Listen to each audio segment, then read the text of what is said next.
MP साहब तो जनाधार जिस पार्टी का ना हो उस पर मैं अपना कोई कमेंट करके आपका मेरा और दर्शकों का टाइम क्यों खराब करूं? एमपी साहब बीजेपी ने 400 जेजेपी पार्टी पे कोई टिप्पणी करना जनता का टाइम खराब करना है, जनाधारों का बचा नहीं है। आने वाले समय में आपको पता चल जाएगा जो मैं कह रहा हूँ वो सच है। दीपेंद्र जी, बीजेपी ने 400 पार का नारा दिया है, इसको बीजेपी की कोई अंदर की बात है या कांग्रेस किस रूप में 400 पार को देखिए ये दो तीन बातें हैं। पहले तो बीजेपी के जो नारे रहते हैं वो कभी जनता के हक में नहीं होते। हरियाणा में दिया 75 पार, अब दे दिया 400 पार। हमारे नारे जनता के लिए, तो वो उनके लिए नारे हैं कि हमारी इतना संख्या है, हमारी इतना संख्या है, अपने लिए होते हैं।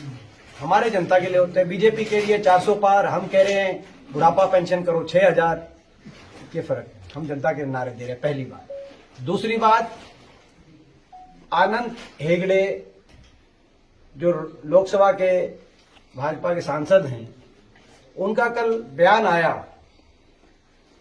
कि हमने 400 पार का नारा इसलिए किया, 400 पार होने के बाद हम संविधान को बदलने का काम करेंगे और संविधान को बदलने के लिए 2/3 से ज्यादा बहुमत चाहिए, इसीलिए हमें 400 पार सीटें का हमने लक्ष्य रखा है। आनंद कुमार हेगड़े जी, मिस्टर आनंद कुमार हेगड़े जी, आपको मैं कहना चाहता हूं, हरियाणा की धरती से आपके पास संदेश पहुंचे मीडिया के माध्यम से। ये संविधान वो संविधान है जो हमारी देश को जब आजादी मिली, देश के बहुत तमाम महापुरुषों ने अपनी कुर्बानियां दी, तब देश आजाद हुआ। उसके बाद सबने बाबा साहब के नेतृत्व में मिलकर, देश के हमारे महापुरुषों ने, संविधान सभा ने दिन रात एक करके 3 साल पुरुषार्थ करके संविधान, जिस संविधान की नींव पर ये देश आगे बढ़ पाया, ये वो संविधान है जिस संविधान में बाबा साहब के नेतृत्व में संविधान सभा के सदस्य चौधरी रणबीर सिंह हुड्डा जी के भी दस्तखत अंकित हैं। इस संविधान को मैं अनंत कुमार हेगड़े जी को बताना चाहता हूं, आप कितना ही प्रयत्न कर लो, इस संविधान को 1 इंच भी हम हिलने नहीं देंगे। इस संविधान को भाजपा के जो ये कुप्रयास है, इन कुप्रयासों को सफल नहीं होने देंगे। दीपेंद्र जी, लोगों में ये डर है कहीं आरक्षण का भी खत्म न कर दें, गरीब तबके में ये भी डर है। जो देखिए, ये भाजपा जिस नीति पर चल रही है वो तो आपके सामने। देश में 18 लाख जो केंद्रीय सरकार की सरकारी नौकरियां थी वो समाप्त कर दी गई। पोर्ट, एयरपोर्ट, रेलवे अदानी जैसे समूहों के हवाले कर दिया गया। प्रदेश के अंदर 2 लाख पद समाप्त कर दिए गए, हरियाणा जैसे छोटे प्रदेश में।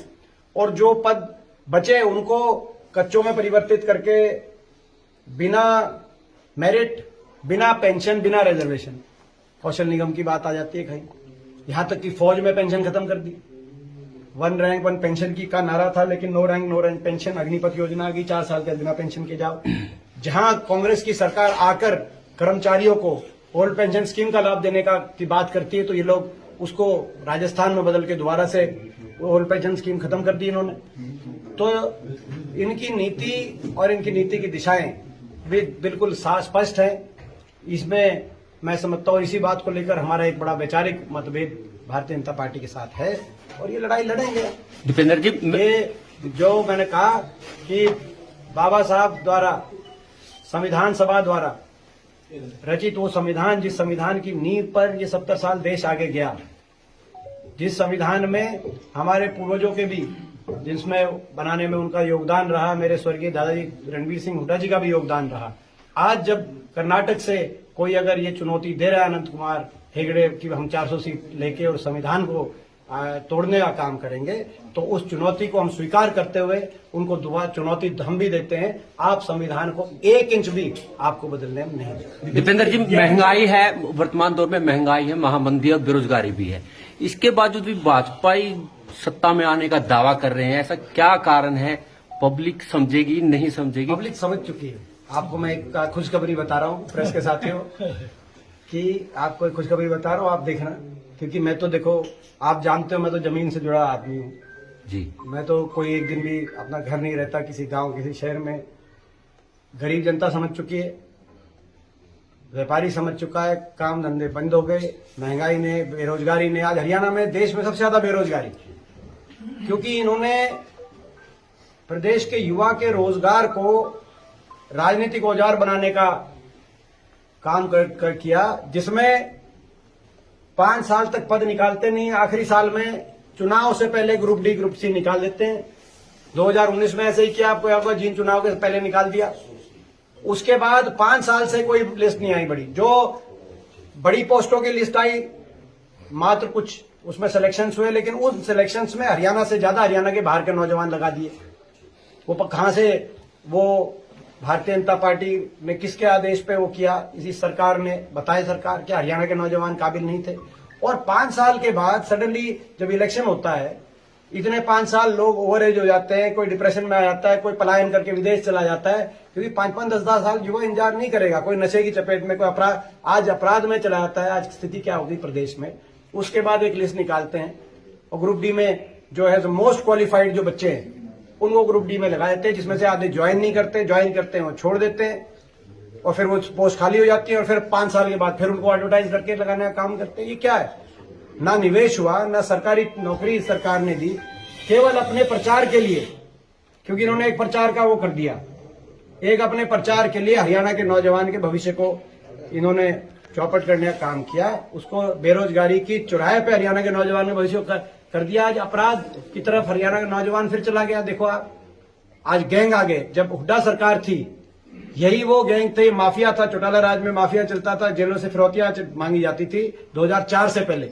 उनका सफाया हुड्डा साहब ने आते ही किया और हरियाणा में अमन चैन शांति और खुशहाली का 10 साल का राज रहा। अब दोबारा से बेरोजगारी गड़त में हरियाणा का नौजवान, जहां दूध दही का खाना था, नशे में नंबर 1 हरियाणा बन गया। और जहां अमन चैन शांति थी, वहां हत्या दर में देश में नंबर 2, अपहरण फिरौती दर में देश में नंबर 1, और हर रोज दनादन गोलियां बरसाई जा रही हैं किसी व्यापारी पे। और बड़े बड़े गैंग, कोई पहले तो जेलों से, चौटाला राज में गैंग जेलों से चलते थे, इनके गैंग विदेशों से भी चल रहे हैं। खट्टर सरकार में वही गैंग विदेशों से भी चल रहे हैं। विदेशों में बैठे बैठे लोग उन गैंग्स को चलाने का काम कर रहे हैं। यहां तक कि अंडर एज शूटर, पंजाब और राजस्थान में भी कोई किलिंग होती है तो अंडर एज शूटर हरियाणा का मिल रहा है। आप ये लक्ष्य पे हम सब यहाँ पे उनको श्रद्धांजलि देने के लिए एकत्रित हुए थे। जो शोक परिवार है, हमारे बलजीत रेड्डू जी का जो परिवार है, उनको उनका ढांढस बंधाने के लिए, ये ईश्वर इस परिवार को ताकत दे दुख की घड़ी का सामना करने के लिए।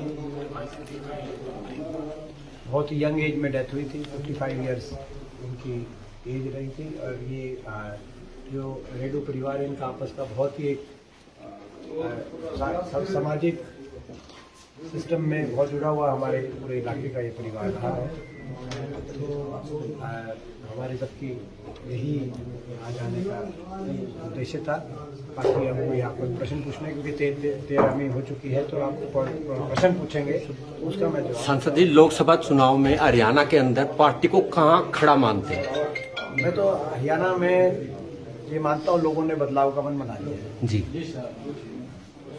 प्रदेश के चुनाव में भी प्रचंड बहुमत से कांग्रेस पार्टी हुड्डा साहब के नेतृत्व में हरियाणा में सरकार बनाने जा रही है। और लोकसभा चुनाव में भी कांग्रेस का बेहतरीन प्रदर्शन रहेगा। सर, आपके बारे में ही एक सवाल, आपके बारे में ही बहुत सारी बातें आ रही हैं कि वो राज्यसभा सदस्य लोकसभा चुनाव नहीं लड़ रहे हैं। चुनाव लड़ रहे हैं या नहीं लड़ रहे हैं? किसको प्राथमिकता देंगे, राज्यसभा या लोकसभा? देखिए, ऐसा है, मैं लोगों को प्राथमिकता दूंगा। मैंने हमेशा लोगों को ही प्राथमिकता दी है। और मैं समझता हूँ कि रोहतक के लोग चाहते हैं कि मैं चुनाव लड़ूं, तो मैं अवश्य लड़ूंगा। और मैं जो है इसमें कभी कोई संशय नहीं रहा। अलग अलग तरीके की बातें, कभी मेरा कोई दूर विरोधी जो है वो तो ये कह सकता है, लेकिन कभी एक क्षण के लिए भी इस प्रश्न के उत्तर के लिए सोचने की आवश्यकता नहीं। निश्चित तौर से न सिर्फ रोहतक लोकसभा चुनाव सीट से मैं कांग्रेस पार्टी से चुनाव लड़ूंगा, मगर लोगों के आशीर्वाद से मुझे विश्वास है रोहतक में लोगों का आशीर्वाद मिलेगा, कांग्रेस पार्टी जीतेगी और वहां की जीत हरियाणा की अगली सरकार की नींव भी रखने का काम करेगी। कल आपने बहुत बड़ा झटका दिया है आपने बीजेपी को। पिछले 1 वर्ष या पिछले 1.25 वर्ष से, जब से हरियाणा प्रदेश कांग्रेस कमेटी ने चौधरी भूपेंद्र सिंह हुड्डा जी के विश्वास से हाईकमान ने चौधरी उदय भान जी को प्रदेश अध्यक्ष के रूप में जिम्मेदारी सौंपी। तब से लगातार कांग्रेस का जनाधार बढ़ रहा है, कांग्रेस का परिवार बढ़ रहा है।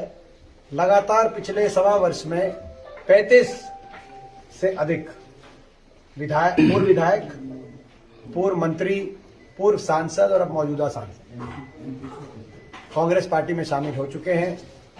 तो ये संकेत इस बात का है कि हरियाणा की जनता ने परिवर्तन का मन बना लिया है और हरियाणा के अंदर आने वाला समय कांग्रेस पार्टी। आने वाले दिनों में कुछ और भी आ सकते हैं, कुछ ऐसा कल इंडिकेशन दिए गए। जब मैंने कहा कि पिछले सवा साल में 35 पूर्व विधायक, पूर्व मंत्री, पूर्व सांसद और अब मौजूदा सांसद कांग्रेस पार्टी में शामिल हो चुके हैं, तो निश्चित तौर से जैसे जैसे चुनाव आगे आएगा ये तो मैं समझ श्रृंखला और तेजी से आगे बढ़ेगी। हुड्डा साहब, बीसी 3 सीटों पर अपना दावा लोकसभा सीटों पे कर रही है, कांग्रेस पार्टी कितने